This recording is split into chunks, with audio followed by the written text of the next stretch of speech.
Dear friends, as part of the multi-layer multi-cropping in a coconut garden like ours in Namane Tota, Hassan district, Adur Taluk, Palli Hubli, now we are trying to incorporate the multi-cropping with option like arecanut, banana, coffee, cardamom, and some of the other fruit plants. So now we are also planning to add black pepper. The moment we think about black pepper, people think that we can grow the black pepper with the mechanical support of a coconut tree, something like this. Now I can't grow black pepper in the coconut tree because we do tender nut harvesting. People literally climb the tree with the spring. Then we also plan to grow black pepper on the growing arecanut trees, because my areca plants are very young, just about 1.5 years old. It takes about 5 to 6 years for me to grow the black pepper creeper on the arecanut. So what I had, another opportunity which we have created now. As you see here, all along the bunds, we have grown this Gliricidia. These Gliricidia plants we planted in December last year, that is 2024. Now it's about 14 months now. So for this Gliricidia plant, you can see they have grown like this to this height. All Gliricidia plants. So we have created a basin like this. So with the old tiles, we have created a basin like this. This is the Gliricidia plant and this is the basin of approximately 1.5 feet on the eastern side. So this is the plant base Gliricidia. This is the mechanical support, and this is about 1.5 feet width. So here in this place on the eastern side of the Gliricidia plant, we are going to plant the black pepper. This black pepper will start climbing this Gliricidia tree with a support like this. So coming monsoon, that is this June, July 2026, we are going to plant the black pepper creeper with Gliricidia as a mechanical support. For that we created an elevator structure like this.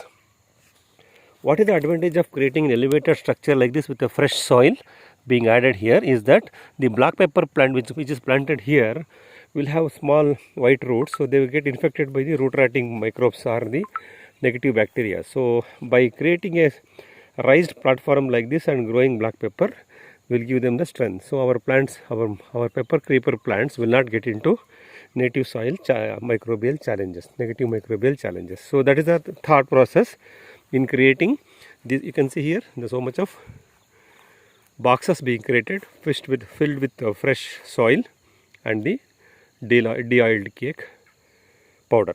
So we have kept the platform ready. You can see here there are about 20 such plants on this only single bund.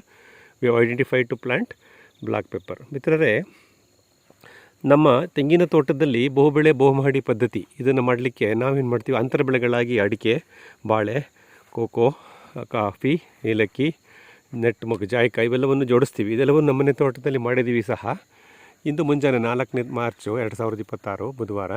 ನೀವು ಇಲ್ಲಿ ಗಮನಿಸ್ಬೋದು, ನನಗೆ ಕಾಳುಮೆಣಸಿನ ಬಳ್ಳಿ ಹಬ್ಬಿಸಲಿಕ್ಕೆ ಯಾವುದೇ ರೀತಿಯ ಒಂದು ಲಂಬವಾದಂಥ ಒಂದು support ಸಿಕ್ಕಿರಲಿಲ್ಲ. ನಾನು ತೆಂಗಿನ ಮರಕ್ಕೆ ಹಬ್ಬಿಸ್ಲ ಅಂತ ನೋಡಿದೆ, ಬಟ್ ನಾವು ಎಳ್ನೀರು ಕೀಳೋದ್ರಿಂದ ನಮ್ಮ ತೆಂಗಿನ ಮರಕ್ಕೆ ಹಬ್ಸೋಕ್ಕಾಗಲ್ಲ. ಅಡಿಕೆ ಸಸಿಗೆ ಹಾಕೊಂಡ್ರೆ ಅಡಿಕೆ ಸಸಿ ತುಂಬ ಚಿಕ್ಕದು, ಬೇರೆ ಯಾವುದೇ ಮೆಕ್ಯಾನಿಕಲ್ ಸಪೋರ್ಟ್ ಇಲ್ಲ. ಅದಕ್ಕೆ ಏನು ಮಾಡಿದ್ವಿ, ಡಿಸೆಂಬರ್ 2024ರಲ್ಲಿ ಈ ಥರ ಗ್ಲಿರಿಸಿಡಿಯ ಗಿಡಗಳನ್ನು ತೊಗೊಂಬಂದು ನಮ್ಮ ಬದುವಿನ ಉದ್ದಕ್ಕೂ ಹಾಕಿದ್ವಿ. ಈಗ ಇದೆಲ್ಲ 14 ತಿಂಗಳಾಗಿದೆ ಈ ಗ್ಲಿರಿಸಿಡಿಯಾಗೆ. ಇದು ಫರ್ದರ್ ಬೆಂಡ್ ಆಗಬಾರ್ದು, ಬಗ್ಗಬಾರ್ದು ಅಂತ ಹೇಳಿ ಇದಕ್ಕೊಂದು ಸಪೋರ್ಟ್ ಕೊಟ್ಟಿದ್ದೀವಿ. ಆ ಥರ ಒಂದು ಅಡಿಕೆ ದಬ್ಬೆ ಕೊಟ್ಟು ಸಪೋರ್ಟ್ ಕೊಟ್ಟು ಕಟ್ಟಿದ್ವಿ.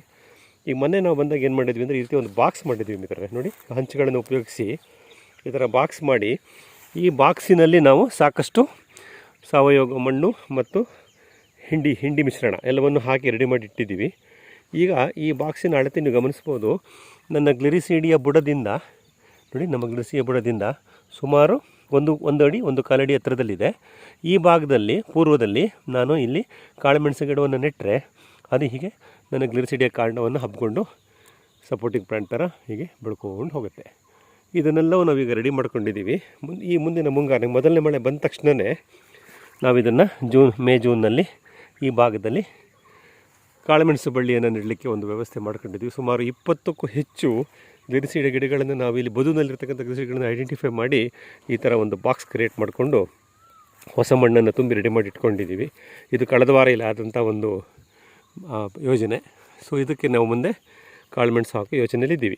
ಈಗ ಕಾಳುಮೆಣಸನ್ನು ನಾನು ಈ ರೀತಿ ಎತ್ತರದ ಮಡಿಯಲ್ಲಿ ಮಾಡಿ ಹಾಕೋದ್ರಿಂದ, ಹೊಸ ಮಣ್ಣನ್ನು ತುಂಬಿ ಕಾಡು ಮಣ್ಣು, ಹೊಸ ಮಣ್ಣು, ಹಿಂಡಿ ಎಲ್ಲ ಹಾಕಿರೋದ್ರಿಂದ ಈ ಜಾಗದಲ್ಲಿ ಬರ್ತಕ್ಕಂಥ ಕಾಳುಮೆಣಸಿನ ಹೊಸ ಬೇರುಗಳಿಗೆ, ಬಿಳಿ ಬೇರುಗಳಿಗೆ ಯಾವುದೇ ರೀತಿ ತೊಂದರೆ ಆಗಲ್ಲ. ಇಲ್ಲಾಂದ್ರೆ ಏನಾಗುತ್ತೆ ಅಂದರೆ ಮಿತ್ರರೇ, ಕಾಳುಮೆಣಸು ಬಳ್ಳಿಯ ಬೇರುಗಳು, ಬಿಳಿ ಬೇರುಗಳು ಭಾಳ ಸೂಕ್ಷ್ಮ.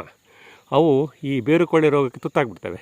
ಹಾಗಾಗಿ ಈ ರೀತಿ ಒಂದು ಏರುಮಡಿ ಪದ್ಧತಿಯಲ್ಲಿ ಮಾಡೋದ್ರಿಂದ ಪ್ರಾಥಮಿಕವಾಗಿ 1-2 ವರ್ಷ ನಮ್ಮ ಮೆಣಸು ಬಳ್ಳಿಯನ್ನು ನಾವು ಕಾಪಾಡ್ಕೋಬೋದು ಅನ್ನೋ ಒಂದು ವೈಜ್ಞಾನಿಕ ಹಿನ್ನೆಲೆಯನ್ನು ಸಹ ಇಟ್ಕೊಂಡು ನಮ್ಮ ಗ್ಲಿರಿಸಿಡಿಯಾಗೆ ಕಾಳುಮೆಣಸನ್ನು ಹಬ್ಸ್ತಕ್ಕಂಥ ಒಂದು ಯೋಚನೆಯನ್ನು ಇಲ್ಲಿ ಮಾಡಿದ್ದೀವಿ.